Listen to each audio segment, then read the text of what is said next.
What did you do right that enabled you to collaborate together that way? Because creative collaborations are, well, they're great when they work, and they can work very well, but people have to, well, that's what I'm curious about your opinion. What you had to do to, well, you can imagine you're encroaching on his territory. That's one way of thinking about it, right? And so you have to conduct yourself in a manner that doesn't produce pointless primate dominance competition, right? Yes. And you want to be collaborating toward an end. How did you conduct yourself so that possibility maximized? Yeah. Presumed you listened as well. Yeah, 100%. Yeah. I mean, I would ask him questions and he would say to me, well, here's why this will look this way. And here's why, I don't know. And sometimes he'd say, oh, no, I'm not sure about that. I don't think. And sometimes he'd go, oh, that's a good point. Yeah. That makes a lot of sense. So you were asking, so that's an interesting point as well. Like, something to know tactically for everybody who's watching and listening is that if you want to offer your opinion, so to speak, it's generally much more sophisticated to do that with a question. Mm-hmm. Accusation is the worst question, right? Suggestion is the next worst. Question is the best suggestion, you know? And then you leave it open. It's like, well, what do you think? But it has to be honest. What do you think about doing it this way? And that can't be manipulative. It has to be, you have an idea. Could it happen like this? But if you're working with someone who knows something, you actually want to know what they think of that idea. And that's when I talk about this with leaders, for instance, and I talk about asking questions, I literally say you have to ask earnest questions. Yeah. It has to be an earnest questions. I can't ask you a leading questions. Wait, right. Don't you think it would look better? Or do you think it might be better if we do it like this? Yeah. When I already think I know the answer? Yes, exactly. I have to truly be curious and ask you the earnest questions. Yes. Hey, do you think it would look better from this angle over here? Or do you think that this is the best angle? Right. So that's an attitude that's characterized by the opposite of pride. Yes. Right? That's the humility that opens doors. So one of the things I figured out this year, because I was thinking about what I was doing on stage when I was lecturing and trying to determine explicitly why it was working. And I stumbled across something that in retrospect was pretty obvious. But I pose myself a central question before I go on stage, right? And it has to be an actual question. I actually have to not know the answer or not enough, and I have to want to know the answer, because otherwise the whole thing is a lie, right? But then I also understood, I can't believe it took me this long to figure this out, that the root word of question is quest.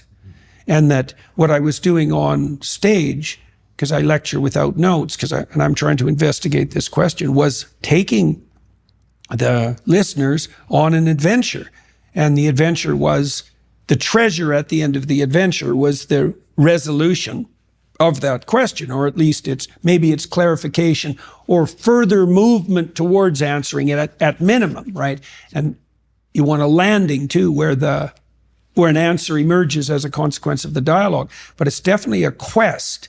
And that means that if you're collaborating with someone and you ask them honest questions, which you can do if you continually consult your ignorance, right? Then you're inviting them on a adventurous collaboration. And that is immediately playful rather than tyrannical. Yeah. And I really like the idea of consulting my ignorance. I definitely like. Well, it's inexhaustible. What am I missing here? What am I not doing? And this is something that when people come to me and whether it's a family member or someone I work with, and they don't agree with something I say, my thought isn't, what don't they understand? Yeah. My thought is, what don't I understand? Yeah, right. What did I not clarify? Right. Well, you also don't know when someone objects. First of all, you don't know if they understood what you said. You also don't know if you said it that clearly. And so definitely in a situation like that, your best initial foray is questions. Mm-hmm. And then it's always possible, this is a useful thing to know too, I think this is part of the reason why you're supposed to love your enemies. Part of the reason is it'd be better if they were your allies. And so maybe you could figure out how to make that happen, and that would be better for everyone. But part of it also is they might be bringing you some information, right? And even if they're dead set against you for arbitrary reasons, it's possible that in their objections, they'll shed light on something that you could have done more effectively. And if you can really listen to them, they might tell you that, and that would be a good deal. Yeah. So, okay, so you used a question approach, right? And you said it had to be earnest. How did you figure out that it had to be earnest? I think just from my time in the military and Okay. interacting with leaders up, down, and across the chain of command, and recognizing, what would you say, accusations are the worst Form of question. Yeah, well, the worst way to kick things off. You're doing this. Yeah. It's like, wait a sec. Are you doing this? That's better. Yeah. That's easier. Same information conveyed, a little bit less, much less likely to put the person on the defensive. Yeah. All you have to do is, when you're a young 20-year-old SEAL, all you have to do is instigate the ego of one senior commander one time, and you go, that didn't seem to work real well. No, especially the first time they meet you. Yeah, that's a really bad idea. And then soon you figure out that it's not just the senior commanders, it's the junior commanders, and then you realize it's your peers. Yeah. And the most important eureka moment is when you realize that it's the same with your subordinates. That your subordinate doesn't want to get told what to do. No. They want to get asked their opinion, and they want to, and you have to listen to it earnestly and say, yeah, maybe that does make more sense. Yeah. They want to get invited along on an adventure. Exactly. Yeah, that's the best thing to set up if you can manage that. Yes. And you can, if the people that you're dealing with are dealing in good faith, you can manage that. But if the people that you're dealing with are not dealing in good faith, that's still often the best approach. Yep. I mean, you have to figure out if, you can rely on them, if that's a partnership that can even work. That's why you shouldn't really sell either.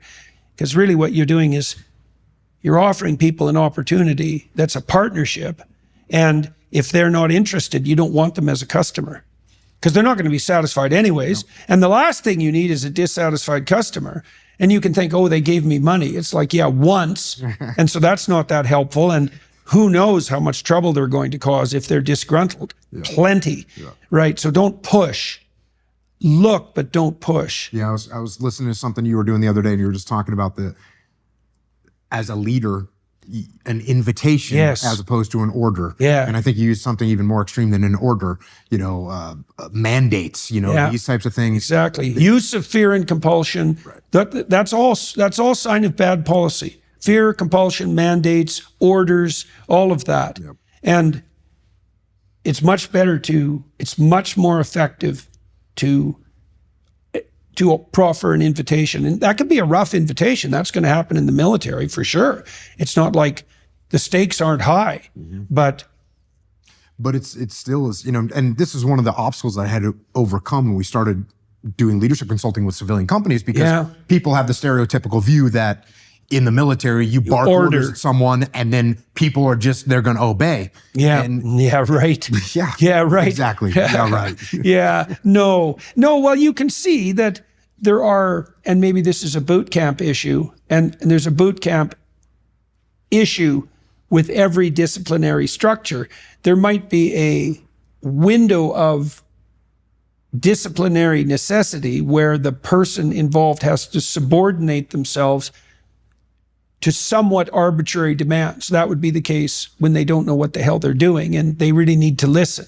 But the goal would be to build them as rapidly as possible into people who would engage in collaborative problem solving. And certainly in the military, the more that capacity is distributed down the ranks, the more effective the military is going to be, because that means that competent people can make local decisions in the environment as it changes without relying on or defaulting to a slow-moving chain of command that has shaky allegiance to begin with. This is called decentralized command, and you just explained it perfectly. That's exactly what you want. But what you want in your business too. You want to hire super competent people, and you want to offer them a deal that they're thrilled about, so they're maximally motivated. Right? This is something capitalists do a very bad job of communicating to young people. It's like, I'm the boss. That's the stereotypical view of a evil capitalist. And I tell my minions what to do, and they do it or else. It's like no one will work for you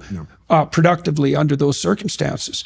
Not in the least. It has to be a deal. Yeah. And how much can you grow? Like, are you really going to be able to make every decision. Yeah, Okay, you can do that when you've got this little tiny company, but the minute you grow, you know, there's going to be decisions getting made that are, if you know about them, it's shocking. Yeah, yeah, right. Well, that means the tyrant is his own obstacle to his growth, right? Because a good manager makes himself irrelevant as rapidly as possible. And then he's